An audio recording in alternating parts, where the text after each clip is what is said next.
I'm putting out a call to all Wargamer-ish designers, unpublished, hopefully. And if your game meets the criteria of the expert judges on the panel, well, the game crafters will create a prototype for you so you can shop it around. Join me.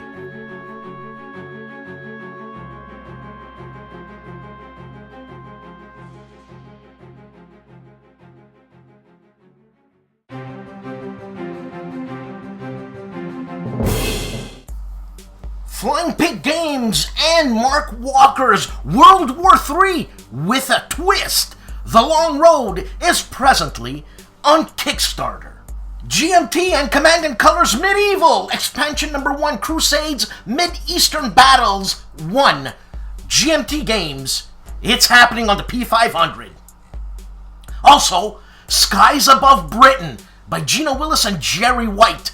This is like Storm or Skies Above the other Jerry White game, Skies Above the Reich and Storm Over the Reich, but it's Skies Above Britain. A different twist. And also from GMT, Space Empires, All Good Things, the last third expansion for Space Empires. Jim Crone wraps it all up. Also on the P500, Wolfpack, the North Atlantic Convoy Struggles, October 1941 to March 1943, a game designed by Tank Duel Master Mike Bertuccelli.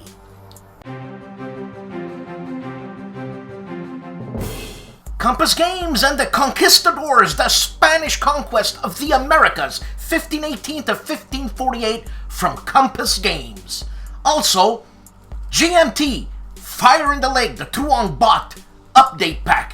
I remember playing this with Mark Herman and the guys from the the Player's Aid.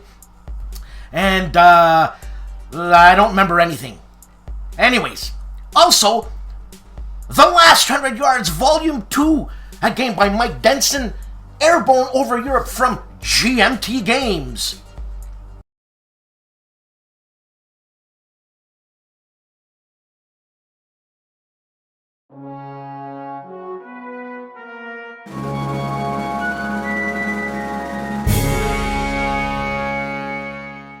Hello, this is Riccardo Masini, and this time the greatest day in history and games is, of course, December 7th, 1941.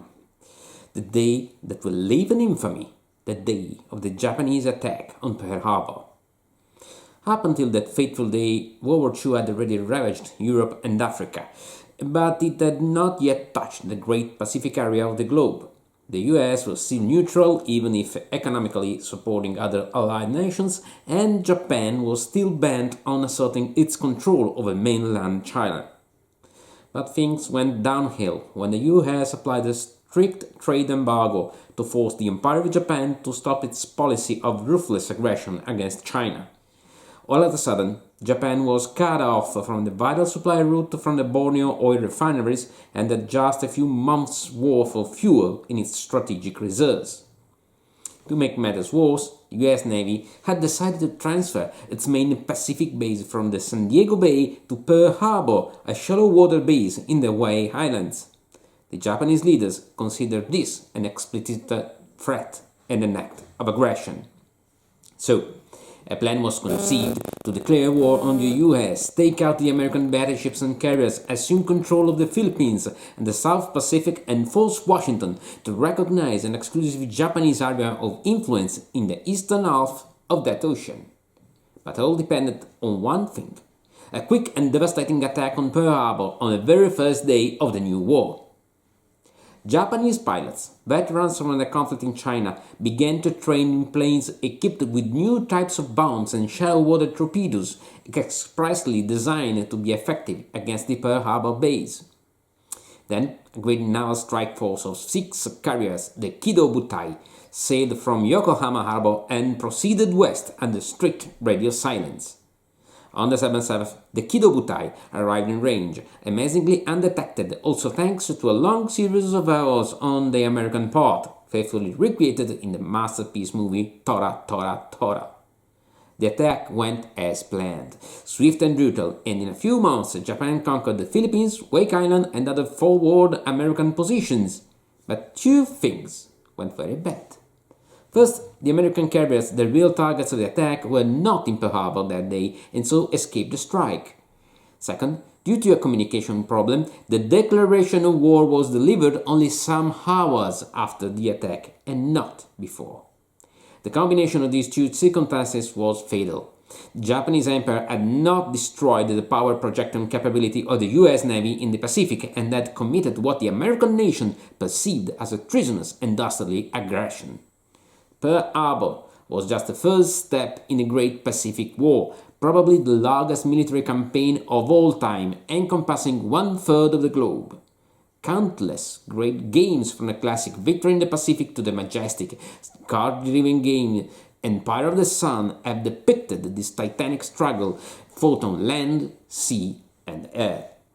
Today, we'll see Pacific Tide, a recently published title that greatly simplifies the traditional CDG mechanics while including many important historical dynamics.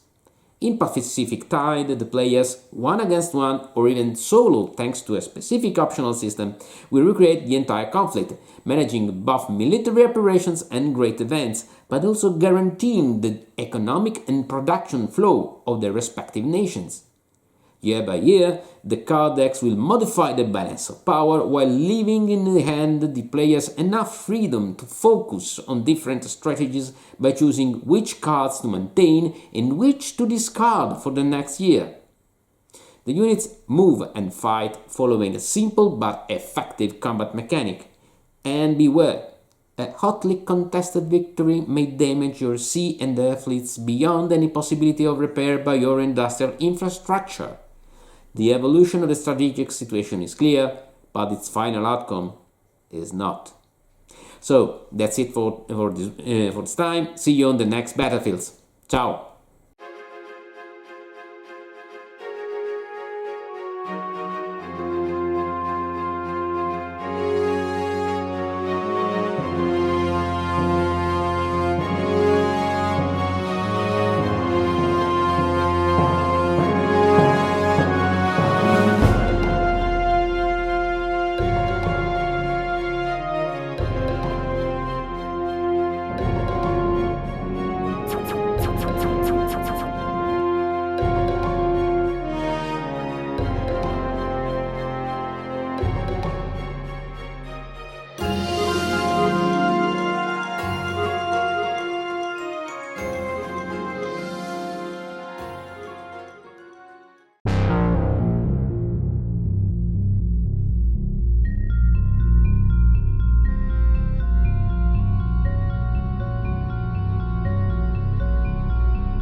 Howdy folks, this is Britt Strickland. I'm a board gaming, wargaming civilian and not in the industry, so I was quite honored that No Enemies here asked me to come on and talk to you about my game of the week. And my game of the week is Band of Brothers, Screaming Eagles. I'm going to tell you a little something about it. Hi there, as I said, I'm exploring and enjoying Band of Brothers, the Screaming Eagles entry. This is a terrific game from Worthington Games. It is a World War II tactical system.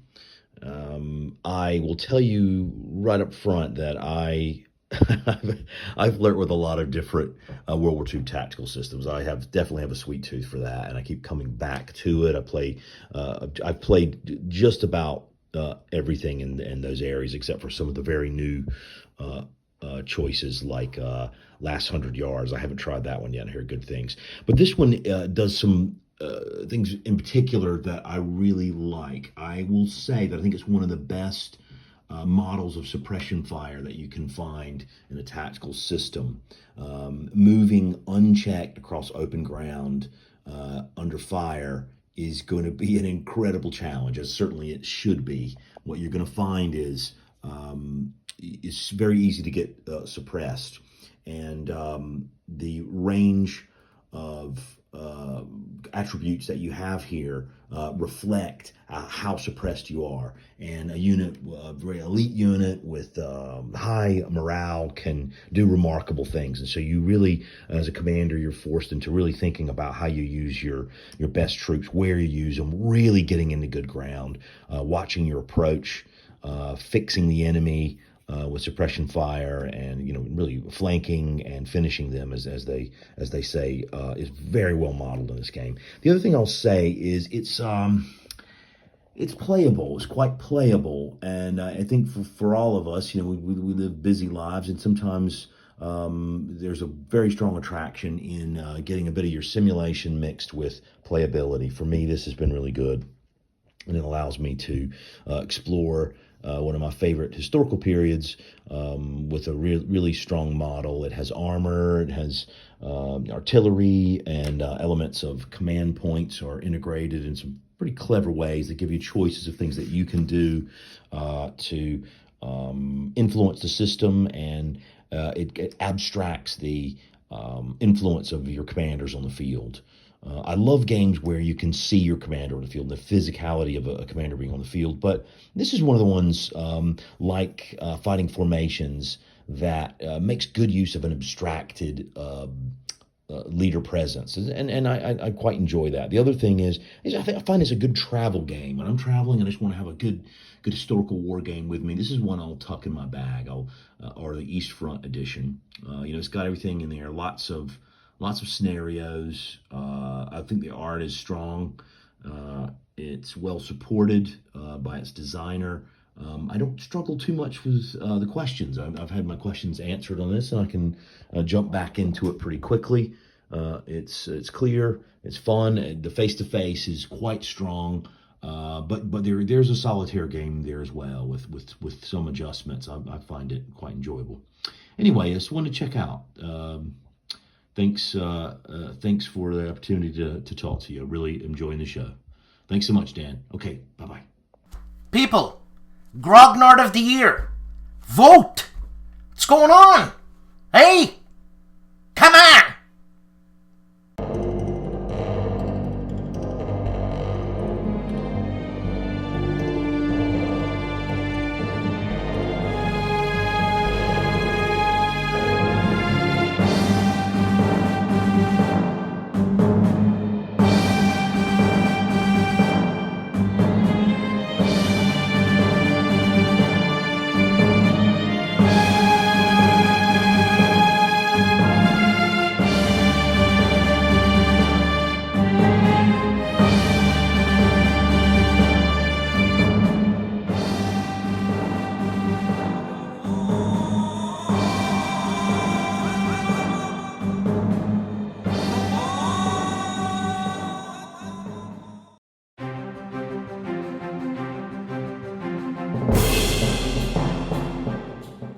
Marco Omnigamer checks out by Stealth NC, a game published by DVG and designed by David Thompson and Nicola Sagini.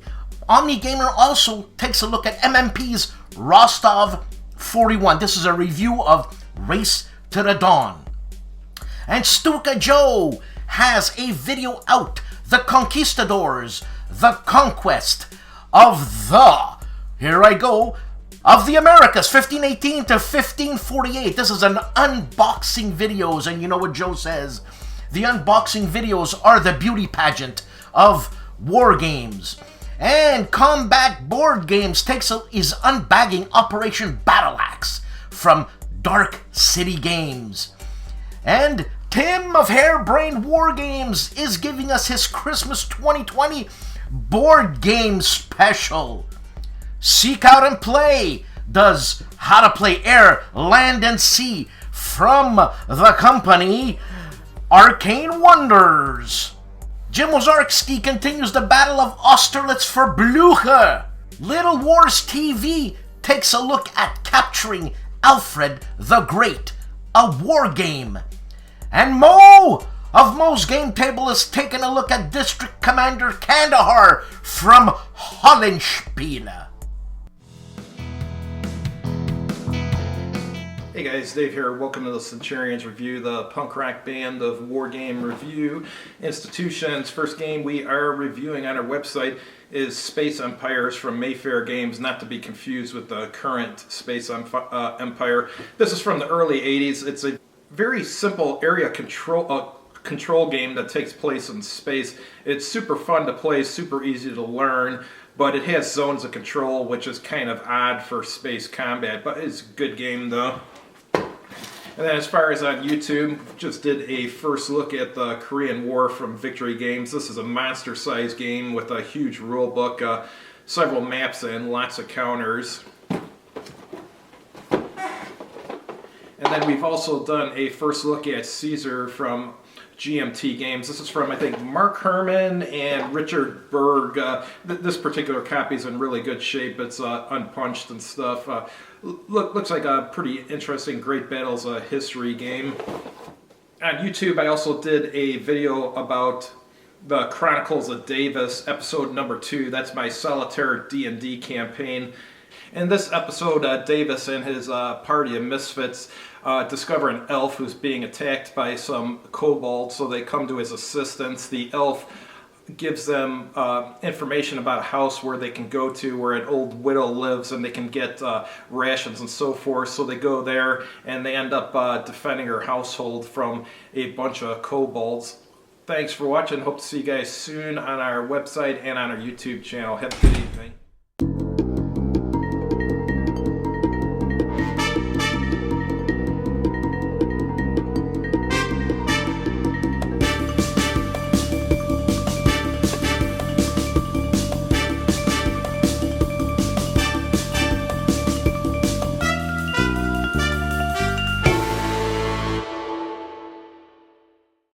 And the man famously known as Calandale is in the Christmas spirit, and he's playing a horror game magazine called Sea Evil.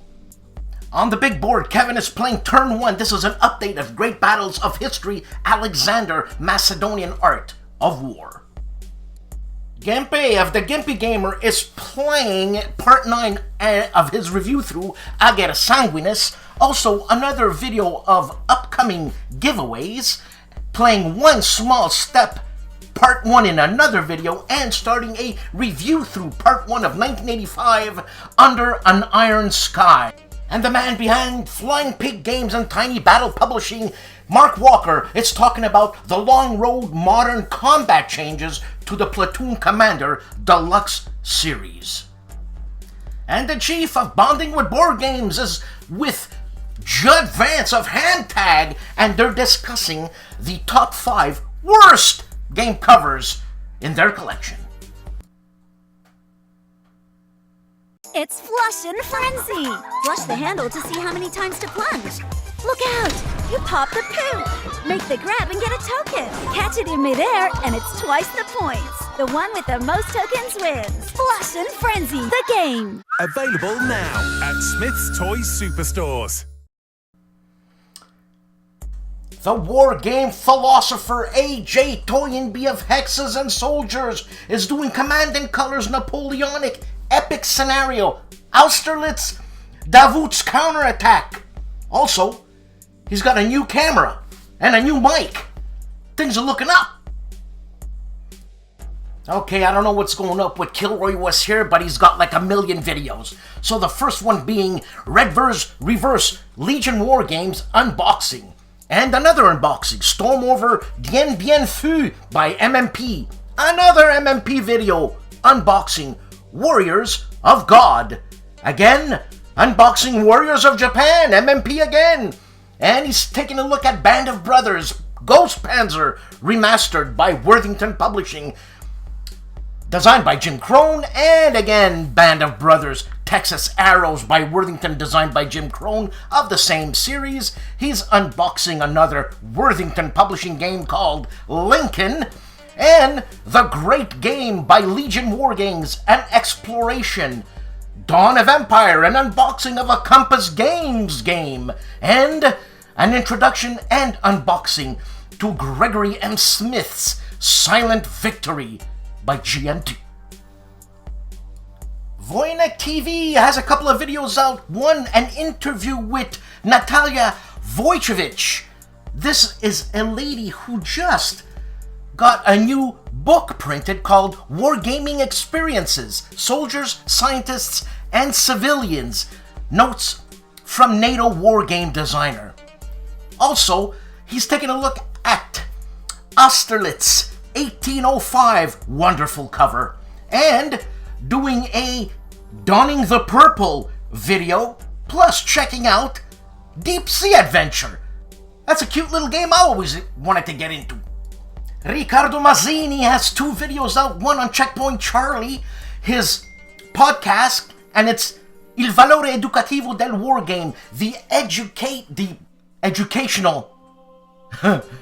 educational worth of a wargame. God, that was difficult to come out. And also, An Evening with Giancarlo Ceccioli. Rough Swordsman Wargamer in his Open the Box segment is unboxing Blue Cross White Ensign from GMT, a game designed by Mike Nadel. And the Player's Aid, have a couple of videos out. One, they're reviewing Labyrinth, the Forever War from GMT. Also reviewing from Hollandspiele, Reign of Witches. And from Columbia Games, Hammer of the Scots. And reviewing Aurelian from Hollandspiele. And Tony of Tony's Board Life is doing turn 9 of MMP's Rock of the Marne. BLASTPOP examines campaigns of Montrose, A Year of Living Dangerously, 1644 to 1645, designed by Brendan White and published by Decision Games. And Joel Toppin gives us a video on Navajo Wars, a game designed by Joel Toppin called Swings of Fortune. The video, that is, not the game. The war game artist Matt White has 2 videos out. The first one, he's taking a look at Holland 44, Operation Market Garden, a game designed by Mark Simonich, published by GMT, and a game that is published by Academy Games, Conflict of Heroes, Guadalcanal, After Action Report. Counterproductive Games has a slew of videos out. What is this? Everybody's staying home? It's like there's a pandemic or something. Anyways, he's taking a look at Sans Résultat, the Battle of Ostronovo, Part 2. Also, a game called Post Captain. He takes another look at and revisiting the rules. Continues with the Battle of Vitebsk, Part 1 from Sans Résultat. Also, continues Post Captain. This time it's a sample gameplay. And Wooden Ships and Iron Men Test Drive with miniatures. Hey, ID Jester here. We had another busy week on our channel, so let's get right into it. We got our GMT P500s. We got a couple new things that just came in, so we did some live unboxings of The Last 100 Yards Volume 2, Airborne Over Europe, game designed by Mike Denson and produced by GMT Games. We also got the new AI bot system, the Chung bot system for Fire in the Lake, which is the coin game, again, by GMT Games. And then we also did a live unboxing of Cuba Libre Volume 2 of the coin game system by GMT Games as well.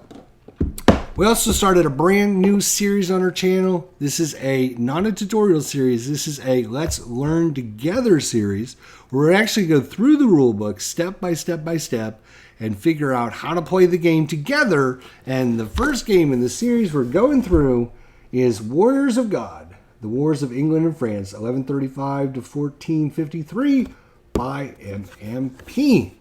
Of course, we had another great episode of The War Room last week where we got to talk with Mitchell Land, part of the Next War series. If you missed that, be sure to check out that video. This Saturday at 4 o'clock p.m. Eastern Standard Time on my channel, we got none other than Big Board Gaming coming to join us and talk all kinds of great wargaming stuff. So hopefully we'll get to see everyone there. Until then, take care, guys.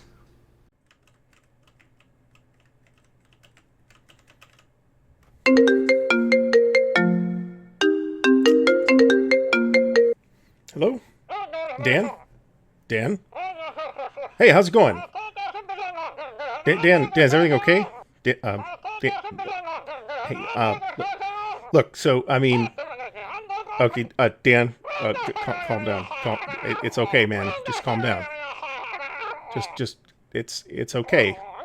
No, I'm sorry about that. Look, I've been super busy and I moved and there's the holidays and there's a plague going around and yeah, I know. No, we're still buckaroos. I mean, everything's gonna be. Look, I'll get you a video for this week, okay? I promise. Okay? Now don't call me that, Dan. That's not fair. Okay. I promise I will give you a video this week. Okay? Okay. Okay. I swear. Bye. Whew.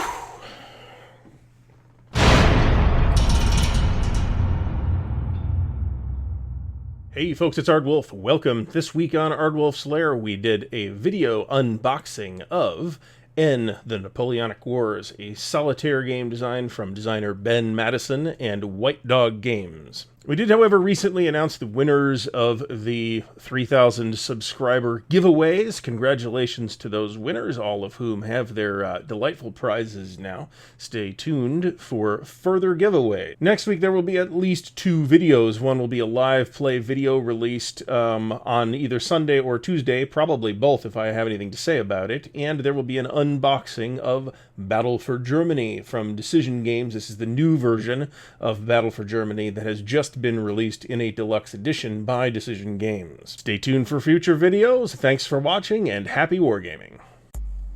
And our very own Canadian Gilbert Collins takes a playthrough run of his game called Kaiser's Fleet 1914.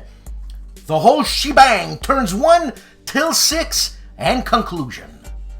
Uwe Eichert of Academy Games has 2 videos out, one being Reality Shift gameplay and Reality Shift Super Track gameplay. And Nathan, the Wise Guy, has 4 videos out, I should say 5 live videos out, of a playthrough and review of Nemo's War by Victory Point Games. And a man who goes by the name of Jeff plays a computer game called Cold Waters PT5 or Part 5, Fall from Grace. Hey, don't blame me. And Steve Jackson Games is live with a stocking stuffer 2020 edition. Wayne Hansen, in his recon section, unboxes Atlantic Wolves, and also in his Let's Play tutorial and review segment, Let's Play Bastogne, World at War issue number 56, tutorial and review, as I said before.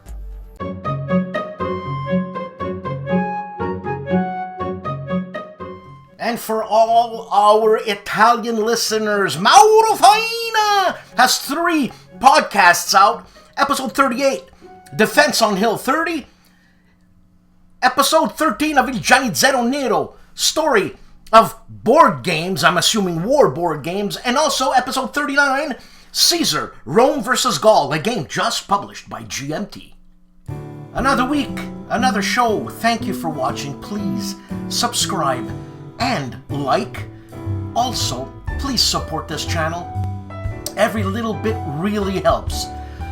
Also, if there's any unpublished designers out there, come on! Give me a ring, man! Let's do this. You're gonna get free advice from guys from the likes of Volko, Harold, Mark Herman, Herman Lotman, and publishers like Uwe, David Heath, Tom Russell. You know what I'm saying, man? This is a chance! Doesn't matter if you don't think it's a great game. Let them tell you it's not a great game. You know what I'm saying? Then you know. Anyways, people, Christmas is approaching. Be kind. Don't forget, vote for Grognard of the Year. 2020 was a hell of a year. Still is. And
all of the R&D department with this game, didn't anybody at least... I don't get it. How did that pass?